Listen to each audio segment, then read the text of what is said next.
So we've covered the whole planning aspect. So let's take this now out onto a hill as part of our mountain journey. So again, from your app, you can click on, so we've done the planning section, we can now click on your journey. And again, you'll see the three main headings there: weather and conditions, you and your party, and mountain landscape. And again, we'll cover each of those. So, question: poor visibility. You won't be able to make good route choice observations. It's going to be harder and it's going to take you longer because you're going to have to stop and get your compass out quite a lot more. So consider large-scale safer terrain features to travel. So these might be really obvious sort of big contour bumps that you can aim for and kind of link up, if you like, mini hills along the plateau, for example. You want to avoid any potentially unstable slopes for obvious reasons, and the avalanche levels and advice will tell you that. Do you want to spend a full day having to do whiteout nav with your goggles on? It's difficult, it's hard work, and you can lose confidence very, very quickly, certainly in whiteout conditions. So see if you can find, even driving around to start your mountain from somewhere else, where you can get a more exposed, obvious route, or go to a different mountain area. So, you know, if this was, let's go back to our sort of example we've been following through. This was our avalanche rows. Here's our sort of drawn on areas of concern. If I've got a day like this all day, literally from the car park, well, this was my original plan, but, you know, I'm starting to think, I've got quite a lot of powder snow there, so it's going to be deep in places. This is probably too much. I don't think we're going to achieve this. I've got a lot of nav to do and a lot of thinking, so I might just alter my route slightly. Take a slightly easier route. I mean, this makes quite a nice summer bimble, really, but in winter it can still be a full-on day out. What about if you see evidence of avalanches that have taken places? Well, it indicates an unstable snowpack. Just because one's happened, you can't sit there and think, hooray, it's avalanched, we're fine. But note the aspect of where it took place and avoid slopes of similar aspect. So you can use your slope tool again, assuming your phone's not sort of carked it by being exposed to the cold and the wet. And of course we've then got our backup, which is the non-tech method using our ski pole. Now, these avalanche forecasts are just that, forecasts. So we might have done all of our planning, and this was an avalanche rose that we had, and we thought, hooray, we're going up on the west. We kind of do a north ridge and then we're back down on the west. This is Leotac in Torridon. That was our avalanche forecast. And we got up into one of the Corrie Bowls, about 700 metres, and saw this.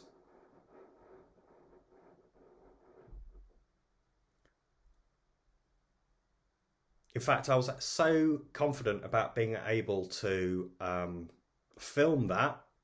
The reason being, I'd already seen 5 similar sort of avalanches in the previous 10 minutes, and you can see areas as well where there's been other bits of snow that have run down. Can you see these white lines? It's just showing all these paths where snow has just been coming down. So this was an avalanche forecast rose for Torridon. We went to do the Leotac Traverse on the 28th of January 2018. We were on a westerly slope, about 700 metres. Never trust this rose alone. Bear in mind these are forecasts. So we didn't do it, naturally. Those avalanches were the final straw, so we just walked back, which is fine because we went back and did it a few months later. So always bear in mind, if you see this sort of tiger stripes or any form of avalanche forecast, even if this being low, it doesn't mean it's not impossible. A peculiarity of Leotac certainly is the terraced sandstone, and a bit of sun hitting that on a nice sort of nice day was just enough to melt enough snow to start releasing some of these bits of wind slab, which then just caused some minor avalanches. So you can, again, if you do see an avalanche, you can report it. This will then open up a web page for you to report it into. You can again do that from your home screen of the Be Avalanche Aware. Is it windy? Is it as windy as you expected? Is snow moving around your feet or on ridges? That will indicate unstable snow is accumulating. Note the aspects where it is accumulating and avoid is the simple way out of that one.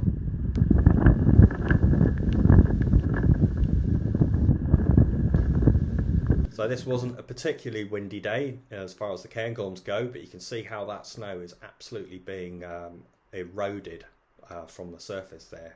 And that's all being deposited and creating wind slab, actually on the more southerly aspects. So wind can cause problems.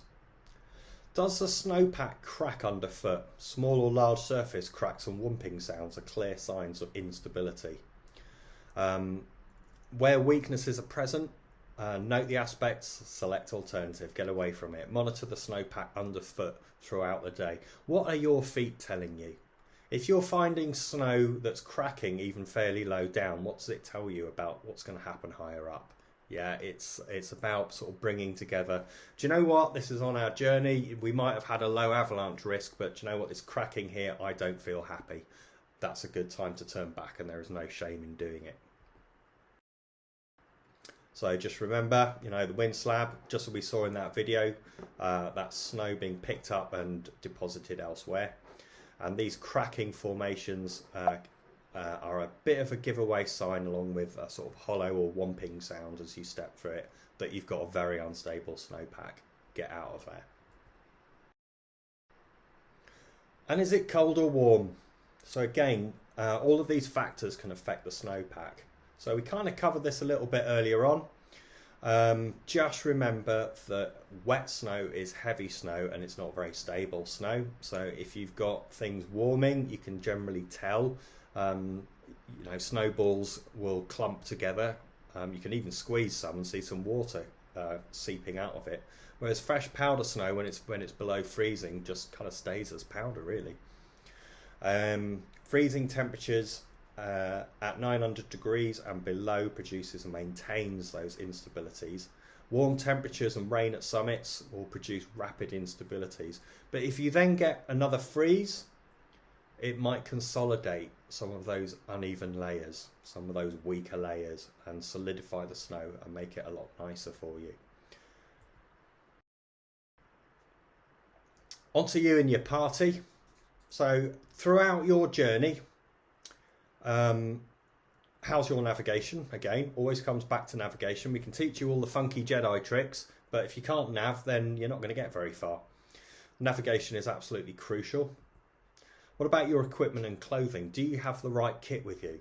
I hear a lot of people saying on some of these Facebook forums and so forth, oh, you know, I'm going to go up to this area. Do you think I need ice axe and crampons because they're heavy? It's like, it's winter, carry it. It's better to have it and not need it than need it and not have it. It's my simple rule in winter.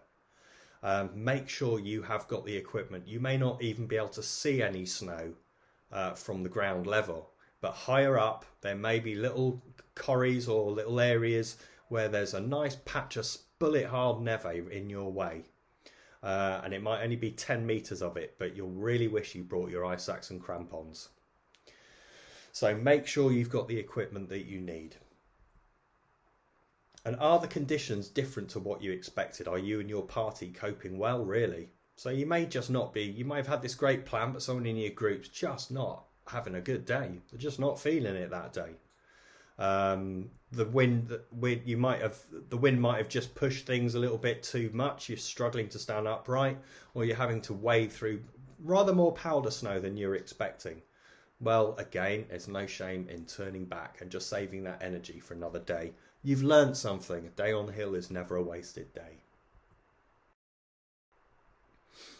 And how can you tell how your group's doing? So if someone says they're fine and they've got clear goggles, their eyes will tell you whether they're telling the truth. So we kind of recommend people get clear ski goggles, the double lens ski goggles. Can you deal with hypothermia? Do you know what to do in those circumstances? Well, I'm not going to go into sort of first aid and winter first aid and so forth, but these are very, very real possibilities. Looking out for the umbles is a good sign. Stumbling, mumbling and so forth. A sign of hypothermia starting to creep in on someone. Now, there's another few factors I think that's really worth mentioning when it comes to you and your party. These are heuristic traps. So the first one is commitment. Now, how many times have you heard this one? Yeah, but we travelled all the way to get here. I'm damn well bagging that Munro or climbing that route. Oh, come on, we're already 3/4 of the way there. We might as well carry on. I don't care that it'll be dark soon. We're doing it. We'll deal with getting off when we're at the top. Translation, we'll use the force as my nav isn't great. I think we've probably all heard those during the summer, for example, you know, when we're out and a storm's coming in or what have you, and you've kind of regretted it. In winter, you really don't want to be in that position where you get yourself into potential situation of even getting benighted out on the hill. Familiarity. Oh, I've been here loads of times. I know it really, really well. It'll be fine. That runs the risk of behaving as you always do or usually do and actually start to ignore the danger signs. You just feel that you're in a familiar environment. Another one is acceptance. Oh, you can't join this club until you've at least climbed a grade 4. So you go out and force yourself onto a grade 4, even though it's a high avalanche risk that day on the routes that you're planning to climb. So that's another heuristic trap. Expert halo. Oh, I can totally switch off. This person in front knows what he or she is doing. Well, you know, if you're out with a guide, we still expect you to kind of keep aware really of what's going on. So everyone in my group, I tend to encourage them to tell me if you are not feeling comfortable, something doesn't feel right, say something. Just because I'm the kind of like the guide and the one person in front, that doesn't mean I've spotted everything. I might be busy trying to do loads of nav. So I've heard Glenmore Lodge instructors there refer to this as the sphinctometer. So if your sphincter starts twitching, you need to say something. Social facilitation is another one. Have you ever felt emboldened by the fact that you are not alone and that you might have had an audience for your exploits? Or conversely, have you ever felt like you didn't want your relative lack of ability to show when others might be watching? So, in other words, if we're with a group, we might be tempted to take more risk, or we might be slightly more hesitant of saying something that we're not feeling very confident. You know, we don't want to be shown up in front of these people. It's vital to say something. In that video I showed you on Leotac with those avalanches coming down, I was with somebody, we didn't know each other very well at the time, and we were still talking about going up and climbing. Because neither of us really wanted to say or be the first person to say it ain't happening today. And that was two quite experienced winter folks. We did both obviously say it and come down. The last one is scarcity. It kind of relates in part to the commitment, but that tendency to value a resource highly when it's perceived to be scarce, such as, for example, snow in the UK. It can have a big influence on us. We need to kind of seize that moment. Hey, it snowed in the Cairngorms, everyone, let's go off. We can climb, we can do this, we can do that, blah, blah, blah, and everyone descends on it. It's like, chill out, it's only November. Yeah, it might go in 2 days' time. Yes, we know it's scarce, but it doesn't mean you have to try and do all of your routes that one weekend. You know, winter is still coming. So I think a word on those heuristic traps and something to be aware of, certainly when it comes to going out with your group and your mates. So let's see about the mountain landscape. Unstable slopes. Can you see that your proposed journey crosses identified unstable slopes, or are you just uncertain? Are you not sure? Consider alternative routes. What's happening around you? Snow distribution continually changing, especially during windy days. Keep an eye on the landscape around you. Observe where snow is and unstable slopes could be. And use the hazard levels and advice and terrain considerations to help you choose a safer route. And what about complex terrain?